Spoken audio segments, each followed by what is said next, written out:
there's plenty of room for a number two, a strong number two like PFL, and one that but 7 years it took to get to where PFL is today. So it's a competitive position that arguably is not going to be replicated. So I'm excited, and the skill set that I bring coming out of the media business and the sports business, because I worked with the NBA and Major League Basketball, March Madness, is how do you scale businesses and how do you grow revenues globally? And that's what I'm here to try to continue to raise the brand, raise the fan base, and raise the scale. He is the new CEO of the PFL. Big things coming for 2025, 2026, and beyond. I can't wait to talk to him about everything going on at the company and the plans for the future. It is my great pleasure to welcome in today John Martin. John, how are you? I'm doing well, Damon. Pleasure to be here. Absolutely. So let me ask you, obviously, we heard the big announcement not that long ago. You're a couple months in. Like, how is the acclimation to the MMA world been going? That's been a lot of fun. It's been a lot of fun. The announcement happened a couple months ago. I actually started about a little less than a month ago. So it's been really, really busy. And for me, I've been in the media business for 30 years. I've always been a huge MMA fan. I was MMA student when I was 25 years old, did that for 15 years, followed UFC. Literally, I've seen from UFC 1. So it's a dream, honestly, to be able to work in an industry that you love and you've been following for all these decades. And so I'm excited. And I know, I don't want to put words in your mouth, but I know obviously you trained in karate, you trained in jiu-jitsu, so you are a student of martial arts. But I also read stories like when you were even at Time Warner and obviously at Turner, like you were one of the people pushing at that point to get into more MMA. And I know that because there's always been the talk, like, would the UFC or someone go to HBO at one point? There's a lot I heard that you were one of the guys championing, like, we need to get more involved in MMA. Yes, I would say I was early in that assessment and tried to convince and befriended or had the opportunity to spend time with Dana White going back to 2005. And in 2008, tried to get Time Warner excited to potentially partner with or acquire the UFC for HBO and for our broader company. And then in 2016, before it was sold to Ari and his team, tried to get Time Warner to step up and buy it then. And I had a lot of audience there, but unfortunately the company was well down the path to being sold to AT&T. So the timing just didn't work out. So yeah, kind of crazy. I saw from the beginning, honestly, huge potential with fans and huge business standpoint. The UFC's done an amazing job. It's crazy because if you go back to 2016, everyone's like, oh man, Ari and them overpaid. They overpaid for this. And you look at what they just did, the deal. You knew you had the foresight to know it was coming. No, I haven't gotten everything right in my business calls. I've been pretty fortunate, but this one I got right. And in 2016, I remember telling my boss at the time, Jeff Bucas, I said, in 5 to 7 years, UFC will be worth 3 to 4 times what it's worth right now. And I was right. And by the way, that's why I'm here at PFL, because where PFL is after 7 short years is sort of where UFC was from a scale and maturity standpoint back around when I first started talking to Dana. So I can see the same path and the same opportunity. And PFL has the benefit of sort of drafting in the wake of UFC success. Let me ask you about that. Like, in terms of, like, obviously now that you're in the role, like, how familiar were you with PFL and the operation before you got the job offer, before you stepped in as CEO? Like, how familiar were you with PFL? Not terribly familiar. I mean, I've heard of it. I watched some earlier iterations of it, but when Don Davis and I started talking and he asked me if I'd consider leading PFL, I said, listen, I'll consider it. It wasn't something that was on my menu card before that. But I said, listen, I want to know, is the quality of the fighter roster excellent? Is the quality of the production and product really, really good? And I wanted to convince myself that UFC was not going to become a global winner-take-all monopoly on MMA. So I spent a decent amount of time studying and satisfying myself. PFL's got a really, really terrific fighter roster, better than I really thought it had and knew from what I knew. And I thought the event production was world-class. We've got probably some of your ex-colleagues at Fox that are there and some WWE professionals that are amazing. And I think, the MMA global fan base, which is estimated to be the 3rd largest in the world, is dramatically underserved. And between UFC and PFL, there are only 80 premium MMA events a year.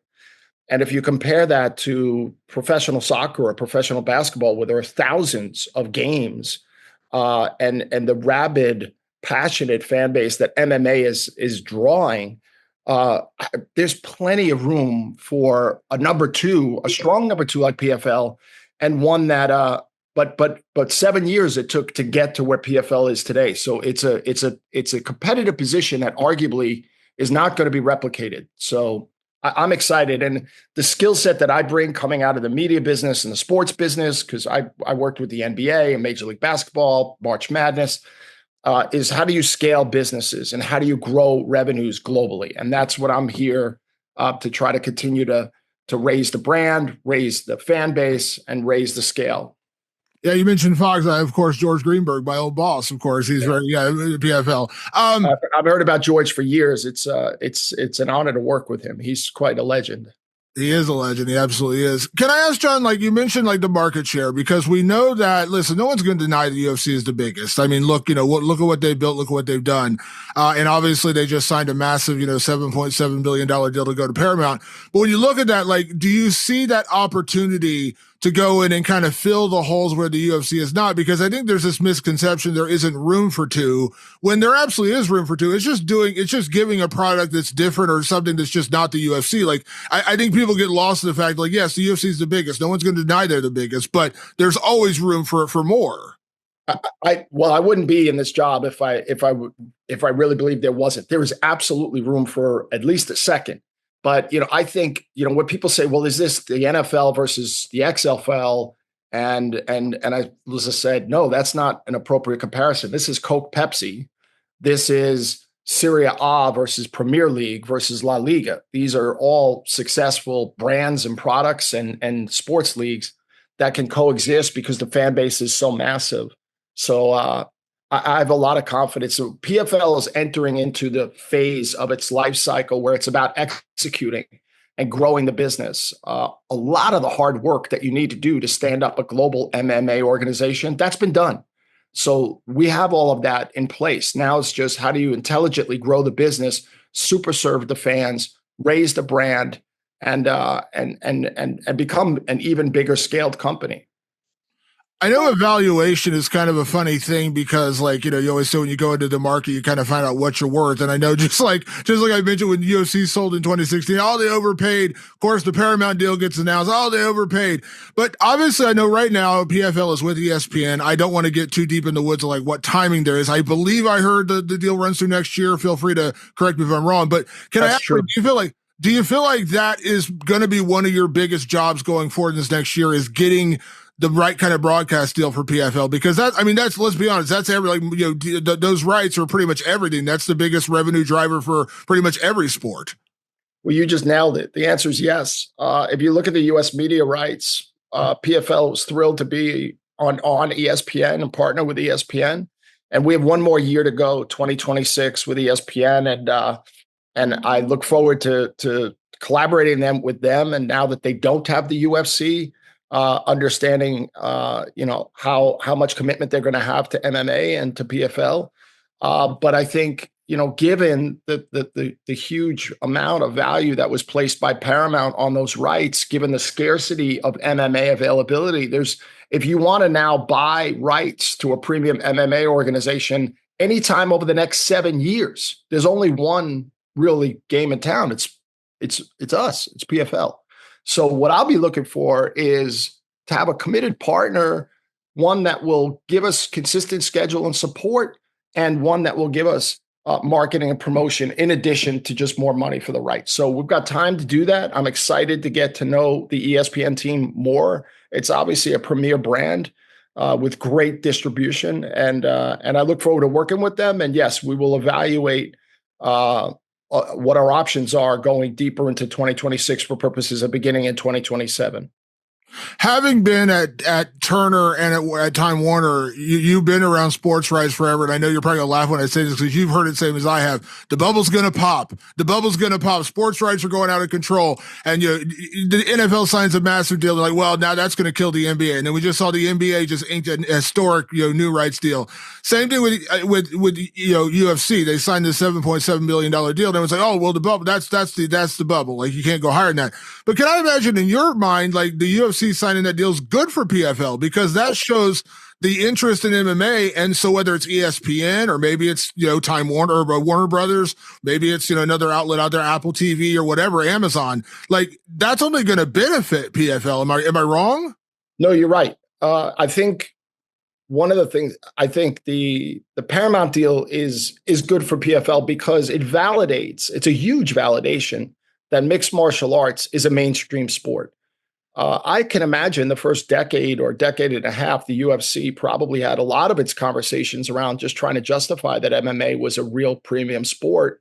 And the good news is none of those conversations will be or need to be happening anymore. Of course, it's a real mainstream sport with a huge fan base. So, and there's very limited supply of product. We offer partners, consistent scheduling. And I think, we'll see what happens, what comes out of that. I think it's a great, when I saw that headline hit after I had already been announced that I was coming to PFL, that the Paramount deal was going to happen, I thought that this is great for PFL. It's great for mixed martial arts. And so now my job is to go off and execute and just build this into a bigger global sports powerhouse company. Can I ask, John, like now that you are embedded, you've been there for about a month, can I ask like how deep in the woods you plan on going in PFL? And what I mean by that is like every CEO of a company is different. Like some people are just kind of like they're like the macro managers, but then some people are just like boots on the ground with everything. I think Dana White's a good example. Like you don't think of anything happening at UFC without going through Dana White.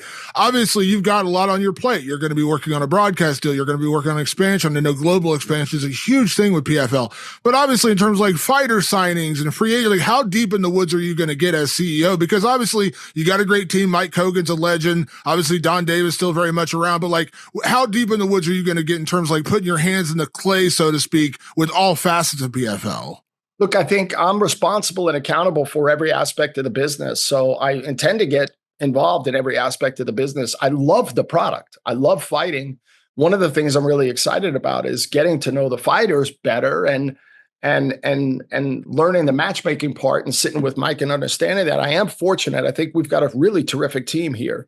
But I don't intend to just be a corporate suit sitting at the top of the company. I think I have a lot to offer at all aspects. And fortunately, my experience at Time Warner and Turner, I think, can be quite helpful. And I can't remember if this happened right before you got there. It may happen right after you got there, but I know just recently PFL had announced they had re-signed a trio of the biggest stars. Dakota Dicheva, who I believe is probably going to be potentially the face of PFL. Obviously, you got Usman Nurmagomedov, who has a title fight coming up a little over a week from now. And then obviously, Vadim Nemkov is another star, potential heavyweight star. How important is it not only to continue growing the roster, the homegrown fighters like, Thad Gene, who just became kind of a name in this last tournament, but also kind of keeping the stars at home? Like everyone's assuming like, oh, Dakota's becoming a star. Well, she's going to leave. No, you just re-signed her to a new multi-year deal. And I think she has the potential to become maybe the biggest star PFL's ever had. I think you're right. I think it would be a mistake for people to think that we're going to create stars. In the case of Dakota is probably the best example. And then all of a sudden UFC is just going to come and take all of them. The structure of the industry just doesn't work like that. And there's plenty of good, talented fighters, but I think the only way you could prove it is what happens in real life. And the fact that PFL just signed Dakota for another contract is indicative of we can identify, promote, develop great regional fighters into global superstars. And that's my intention. That's why I'm here. I've got global ambition. I've worked at really, really big companies in the past. And I have a lot of confidence. We're going to take an already pretty stacked fighter roster where we have 25% of the top 25 ranked fighters in many of the categories. A lot of people don't know that, but we're gonna overall continue to focus on top tier talent, and making sure that we put on really, really competitive and exciting fights. So I'm going to ask you this question. I know I'm asking you to give away some secrets here, but we know this Champion Series card is coming up, a little over a week from now. Massive card with Usman fighting Paul Hughes the second time, Corey Anderson defending his title. That's a great fight. So great card there. But obviously we can't ignore we're going to start moving into 2026. And I know there was a big change in PFL this year, going away from the season format, getting into more of the tournament format. We're going to see more Champion Series cards. So can you kind of give us an idea of like what you have in your head in terms of like what we can see in 2026? Are you planning on implementing some changes in terms of like the card, like how many cards? I know international expense is a huge thing. You got PFL Africa, you got PFL MENA, you got PFL Europe, which is where Dakota came from. So like, can you kind of give us an overview like what you have in store for 2026? Because as much as we would like to say it's not here, it's only a couple of months away. Yeah, well, we still have to finish 25 strong. So, and we intend to do that. And I think we're going to have some exciting fight announcements to share in the very near future with some real household names. So stay tuned for that. And those will happen later this year. And then for 26, I'm not ready to announce any decisions yet. I would just with the understanding that I'm still relatively new here, but plenty of work is underway, and I think what my goal is going to be is to continue to build on everything that PFL's been able to do from a product standpoint and a competitiveness standpoint. And so 26, I believe, is going to be even better in terms of all of our events and our fights and competitive fights. So I look forward to sharing more in the very near future. Last thing, I'll get you out of here on this, John, because obviously, listen, you're just getting in, you're getting your feet wet right now. But I think a big misconception, as we talked about earlier, is that like because the UFC is so big, there is no room for a number two. Well, I think there absolutely is, and I think we've seen other people find success in different things. We've now seen Brazilian Jiu-Jitsu is getting some play. Obviously, BKFC is out there. But can I ask, like, in terms of your plan for moving forward, in terms of like your aggression, because I can't imagine you want to sit back and react to what other people are doing. You want PFL to be a leader in this. So is that a big part of your job now, whether that's free agent signings, whether that's the TV deal, whether that's expanding into new territories? Like, I think everyone said like, oh man, UFC is going to go to South Africa. Well, PFL beat them. You got South Africa before they did. So like, is that part of your job, not reacting, but staying aggressive and kind of staying ahead of the curve, just like you knew in 2016, like the UFC is going to be worth, double, triple what it is now, not reacting to the industry, but being an aggressive CEO and going out and make changes, getting the fighters, getting the expansion. I have to imagine that's part of your goal. The simple answer is yes. And yes to all of that. And obviously doing that in an intelligent economic footprint. And so, we're not just going to go and completely start spending tremendous amounts of more money, but we're going to be really intelligent with an eye towards expansion, deepening the roster in the right ways, and putting on great events with great formats. And I think if we do that and we can execute well, I think there's a hugely bright future for PFL.